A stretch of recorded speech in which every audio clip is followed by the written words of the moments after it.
Good afternoon. Yeah, it's afternoon. I'm going to be reviewing this Baldwin memoir, No Name in the Street, which I read. We finished it last weekend, with my Baldwin buddy reading partner, Patrice Jones. A little quote to begin. Grew up on welfare and the chicken shit goodwill of American liberals. J.B.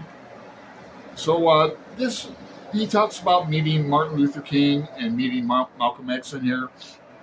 He talks about visiting prisons and going through that for wrongfully convicted friends, black friends, which reminded me of George Floyd, and when that went on 2 years ago now, or was it just last year? I was here and participated in two little marches, and I'll leave a link below to that because I am kind of proud of those videos. So I have a lot of notes and markings, and some of these are from Patrice because we check in. It's in two sections, a quick read. We both liked it. Let me just go through his Baldwin's writing. For anyone who doesn't know, is so honest, yet so simple, so eloquent, and so forward type. He's like a prophet in a way. He's joy to read. He's like Hendrix to a guitar player is James Baldwin to a writer. You want to take your pen and just go home, Since Martin's death in Memphis and the tremendous day in Atlanta, something was altered in me. Something has gone away. Perhaps even more than the death itself, the manner of his death has forced me into a judgment concerning human life and human beings that I have always been reluctant to make.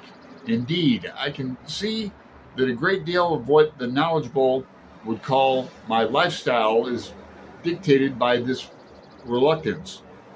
Inconsistently, alas, most people are not in action worth very much. And yet every human being is a unprecedented miracle. Perhaps, however, the moral of the story and the hope of the world lies in what one demands, not of others, but of oneself. When Martin was murdered, I was based in Hollywood, working, in fact, on a screen version of the autobiography of Malcolm X. This was a difficult assignment, since I had known Malcolm, after all, crossed swords with him, worked with him, and held him in that great esteem which is not easily distinguishable, if it is distinguishable at all, from love. The Hollywood gig did not work out because I did not wish to be a party of a second assassination, but we will also return to Hollywood presently. He talks about when he lived in Paris. I had never, let me see, do you want to start there? Okay. I had never, thank God, and certainly not once had found myself living there, and certainly not once I found myself living there, been even remotely romantic about Paris. I may have been romantic about London because of Charles Dickens, but the romance lasted for exactly as long as it took me to carry my bags out of Victoria Station. My journey, or my flight, had not been to Paris, but simply away from America.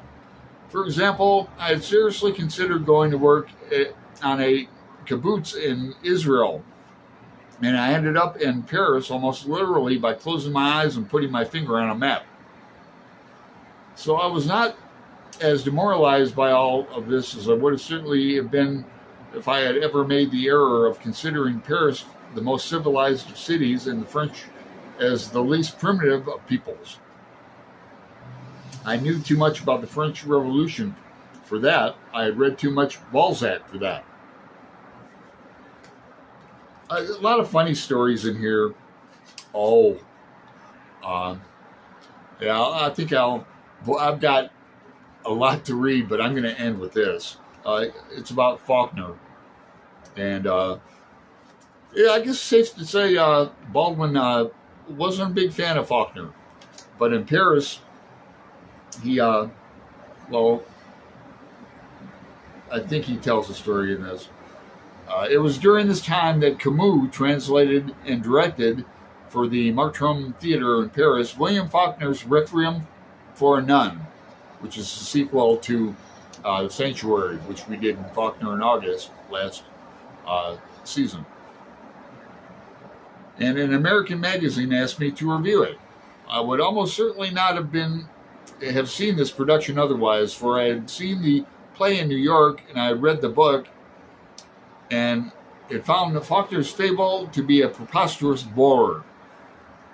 But I trotted off to the Martyrdom Theater to see it, taking along a gallant lady friend. And we suffered through this odd and interminable account of the sins of a white Southern lady and her cardboard husband and the N-word whore dope fiend maid Nancy. Nancy, in order to arrest her mistress' headlong flight to self-destruction to bring her to her senses, murders the white lady's infant. This may be an odd way of healing the sick, but Nancy is, in fact, the Christ figure and has taken her mistress's sins on herself. The key to the tale is to be found in who tells it.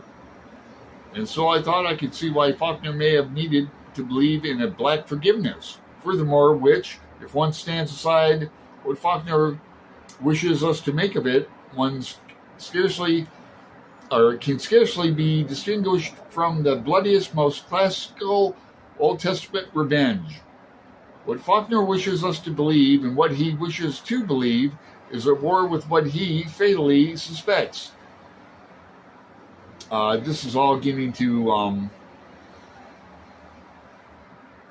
why Faulkner said that he would go out and shoot all the N-words in the street if it was to save the Union or something like that. And he also thought he knew the best, like other whites did at the time, knew what was best for black people. Faulkner gets criticized for that a lot. Yeah.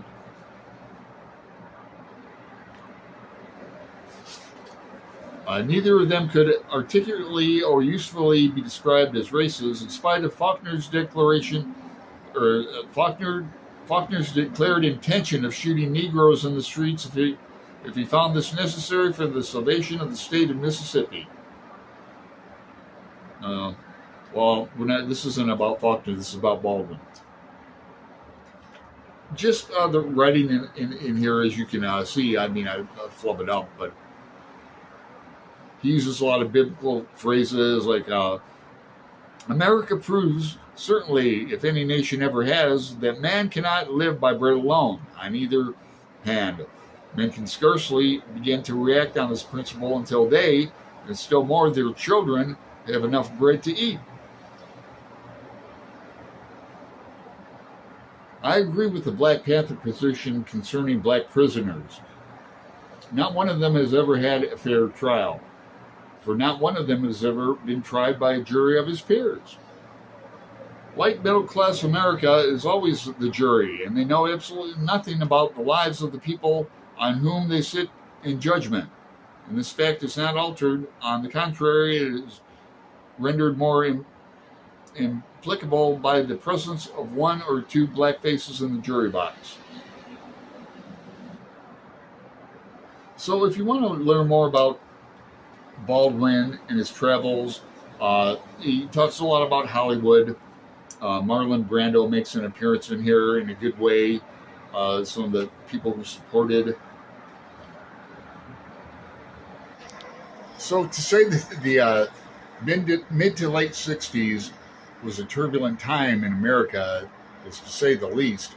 You know, the assassinations of, well, Malcolm X, 65, and then 68 is, I believe, and I should have looked this up first, but MLK in Memphis, and Robert Kennedy, right? And then the Nixon era. Now, Baldwin talks all about that and more in this book. So I'm going to just leave it at that. Nice place to visit, the 60s.